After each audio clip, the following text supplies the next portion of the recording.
কারণ যিনি আসমান থেকে কোরআন নাজিল করছেন, এই কোরআন অনুযায়ী আমাদেরকে ফয়সালাও করতে হবে। কোরআনের মহাব্বতে আমাদেরকে এক হয়ে যাইতে হবে। দলাদলি ভেদাভেদ ভুলে কোরআনের জন্য এক হতে হবে।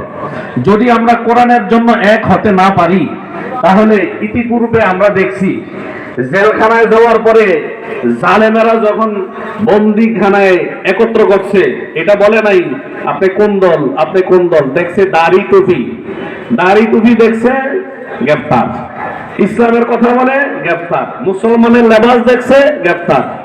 তো ভাই, ওই যে আমাদের এই কথার সাথে একটা কথা আমার মনে পড়ে গেছে। শহীদ আল্লামা দেলোয়ার হোসেন সাইদি রহমতুল্লাহ বলছিলেন একটা আলোচনায় যে জঙ্গলের মধ্যে একটা আইন করা হয়েছে, 1 বিঘার উপরে যেই শিয়াল তার লেজ কাটা হবে, 1 বিঘার বেশি ফলে তার লেজ কাটা যাবে। এখন ছোট একটা শিয়াল, পিচ্চি শিয়াল দৌড় দিতেছে, দৌড়। এরা জিজ্ঞাসা করা হয়েছে, তুমি দৌড়াও কেন? তোমার লেজ তো 1 বিঘা হয় না, তোমার তো আইনে তুমি পড়ো না, তোমার লেজ তো কাটা যাবে না। তো পিচ্চি শিয়াল বলতেছে, আসলে এখানে এরা যারা কাটে তারা আগে কাটে তারপরে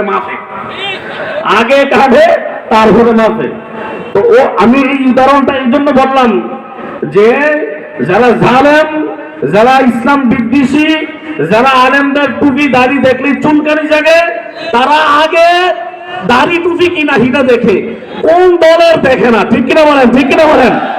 এজন্য ভাই, আমাদেরকে সবাইকে কোরআনের জন্য এক হতে হবে।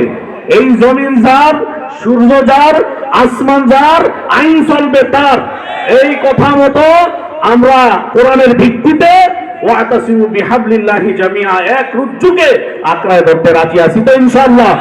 এজন্য আমরা এখান থেকে দলভেদ ভুলে যাই, সবাই আমরা ভাই। আমাদের হাতে মিম্বর আছে, আমাদের মানুষ আমাদের কথা শুনে, আমরা মানুষের জেহেনগুলো মডিফাই করব। কারণ ইতিপূর্বে দেখছি জালেমেরা কি জুলুম করছে ওলামায়ে কেরামের উপর। কোন ফেসিবাদে চায় না কোরআনী শাসন কায়েম হোক, কোন ফেসিবাদে চায় না। এক ফেসিবাদ তো বলেই চলছে যে কোরআনের রাজনীতি নাই, বলছেনি?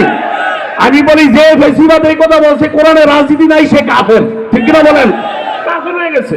এজন্য ভাই, এদেরকে বোঝানো যাবে না, কারণ এরা ছোটবেলা থেকেই এরা পশ্চিমাদের শিক্ষায় শিক্ষিত। সুতরাং কোরআন যদি না থাকে, কোরআনী শিক্ষা যদি না থাকে, ডক্টর শহীদুল্লাহ বলছিল তুমি যত বড় ডিগ্রিধারী হও না কেন, তুমি গণ্ড মূর্খ। ঠিক কিনা বলেন? এজন্য ভাই, আমরা সবাই কোরআনের জন্য এক হইতে চাই, আমরা সবাই কোরআনের কর্মী, আমরা সবাই কোরআনের জন্য দলভেদ ভেদাভেদ মতভেদ থাকবেই, নফল মুস্তাহাব নিয়ে মতভেদ থাকবেই, ফরজিয়াত নামাজ রোজা কোরআন রাসূল নিয়ে কোনো মতভেদ নাই। অন্তত মূল ব্যক্তির জন্য হলেও আমরা খতিব উলামায়ে কেরাম আমরা এক হতেই হবে। রাজি আছি তো ইনশাআল্লাহ? আল্লাহ আমাদেরকে কোরআনের জন্য এক হওয়ার তৌফিক দান করুন, আমিন। ওয়া আখিরু দাওয়ানা আলহামদুলিল্লাহি রাব্বিল আলামিন। আসসালামু আলাইকুম ওয়া রাহমাতুল্লাহ।